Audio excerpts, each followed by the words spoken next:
Welcome to another week of Dan Really Likes Wine and another week of surviving January, post-Christmas, post-debit order and making every round stretch as far as possible. Last week we ran through some white wine. Hopefully you've had a chance to try one or two of them and give them a crack. If you have, let us know what you thought.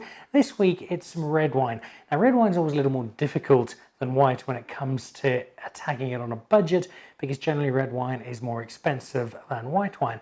It's not the case everywhere. You'll often find in Australia, for instance, white wine is more expensive than red wine. They do strange things in Australia. Here in South Africa, the red is usually pricier. And so finding a red wine that is drinkable, that's not too acidic, that's not too damaging to the palate, but also not too damaging to the wallet, can be something of a challenge. So I've tried to find 4 wines this week that I think do a reasonable job. And the first of those more than delivers when it comes to price. So the sticker should give it away as well. A best value wine from 2017. This is the 2015 Rockfield Cabernet Sauvignon. It's a label out of Dupré in the Rawsonville area. It's a part of the wine world I enjoy visiting. The prices are always great, the wine is always good, and the welcome is always incredibly warm. This wine though does 2 things. It makes me smile with delight at the price, but raise an eyebrow as to how good it can really be, because in all seriousness, what would you be expecting from a Cabernet Sauvignon that costs 39 Rand?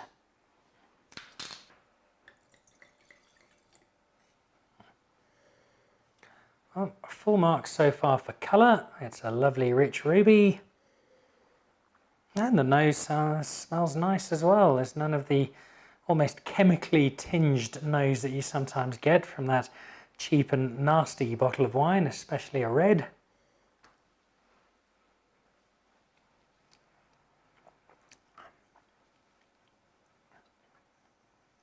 And that, I dare say, is very worthy of winning a Best Value award. That does not taste like a 39 Rand bottle of wine. It's 4 years old. I'd imagine for wine in this category that's probably its perfect drinking time. And it's a really nice surprise. It's smooth, it's fairly gentle, it's got a nice bit of fruit to it.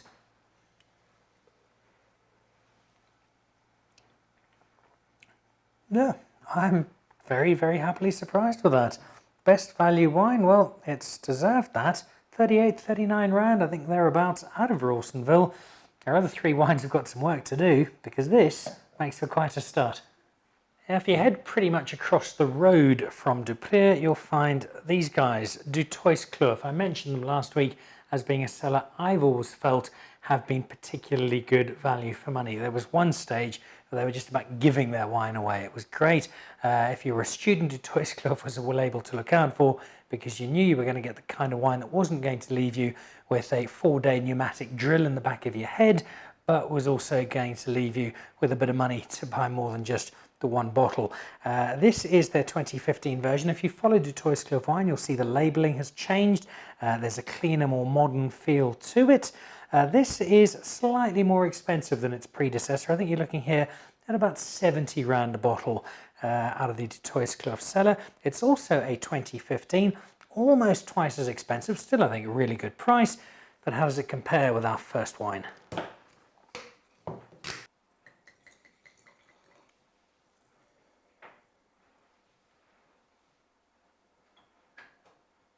Oh, there's a pretty good colour first up. There's a very good colour in this one. It's even darker. It's got that nice brooding cherry to it. And also a nice nose. Maybe slightly smokier than the previous one, but otherwise not too much of a difference. Which Cabernet Sauvignon grape from the same year, from the same part of the world. No real surprise.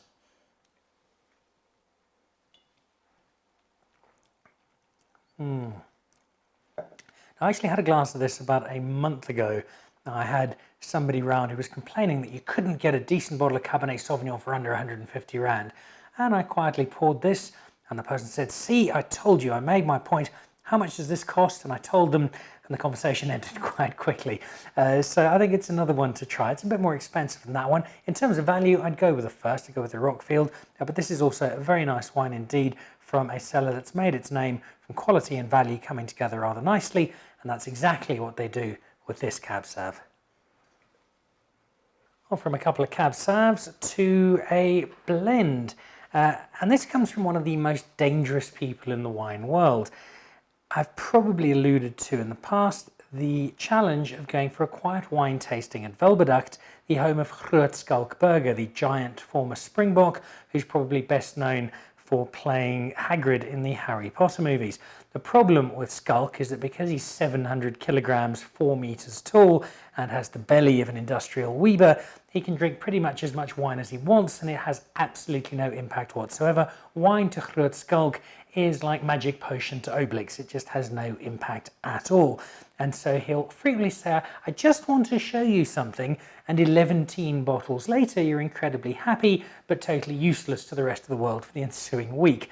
But it's a wonderful place to go and visit, not just because of Schalk's hospitality, which is famous. Schalk and Myra are wonderful people and I love spending time with them, but also because the wine is really good. There's a whole range. Schalk's very keen on his bushvine project. He's got some lovely Shannons going, some great blends. His cricket pitch has won a lot of accolades. And then there's this, and this is a wine that's getting a lot of notice in the UK because it is incredibly inexpensive, even with the exchange rate over in the UK, for what is a wine that Schalk is quite proud of for what it delivers on. Now, Meerkats were something that were consigned really to the occasional David Attenborough documentary until Vodacom unloaded them on us in a series of commercials, and now they make a return to popular culture through the new labelling of the Meerkat, the Burrow Blend, a very gregarious wine. It's a wonderfully meaningless title, gregarious wine, because it's going to be gregarious if you're drinking around it, but you kind of know what they're trying to say. It's the sort of wine that invites you to have plenty of it, enjoy it with friends, and swig down what is a pinotage-led blend that comes in at, I think it's just a touch over 60 rand a bottle. So again, for a red wine, and a good red wine, I think that's pretty good value.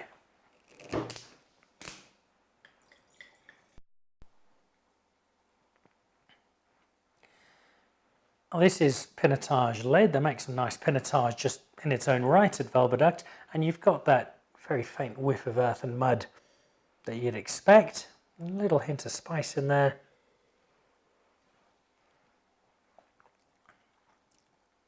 It's got those earthy notes you'd expect from wine that is pinotage led. The pinotage at Velbeduct is one of their better wines, and it forms the basis of this that's doing a roaring export trade. 60 odd rand, what's that, about £1? Even add in a few taxes and some export costs, and it really is an inexpensive bottle of wine that, as all good value wines should do, it over delivers, puts a smile on your face, and in this case, yep, I'll concede it's definitely a gregarious wine. And then to the last of our value options, and this comes down from the roaring success that is Val de Vie. Neethling and his team are selling property, running golf courses, opening restaurants, and I think coolest for me, making some really cool wine. Hein Kuchlenberg of Lamotte fame and general South African wine fame is involved in the process. The Neethling wines, which we'll taste next month, getting a lot of acclaim.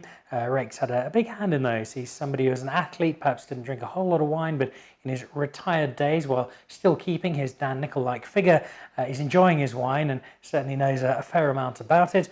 This is a bottle he gave to me from the entry level point of what Val de Vie have. Their Polo fields are probably the best in the Cape, if not the country, and they are home to a restaurant, to a pavilion where you'll find this, their Polo Club. It's a Cab Sav Merlot blend. Merlot is a good wine to look out for if you're not going to spend too much money, because generally as a grape it's softer, it's a little easier on the palate, it's not likely to be as abrasive as perhaps Cab Sav might be at a similar price point, although we've had 2 exceptions to that rule earlier. So the Cab Sav softened up with a bit of Merlot, 2015, 4 years old. Let's see how it goes.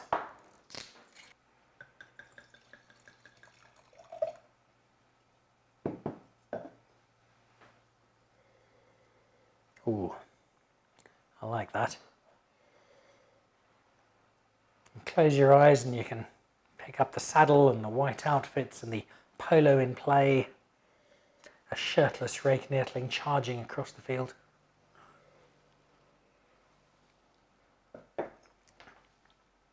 And that's good. That's 70 rand, and again, I think that's nice value for 70 rand. It's almost half-half, touch more Cab than Merlot. They complement each other very nicely, and really good wine, I think, to even to be drinking during summer, as we are now in January, side of the field. Granted, if you're playing polo, probably the price of wine is too much of an issue come January, but nonetheless, it's a wine that'll do you nicely in summer because it's not too heavy. There's a nice lightness to it, and just a really good blend at a really good price. And so there we go, 4 bottles of South African wine, which, like last week, make a very simple but an extremely valid point.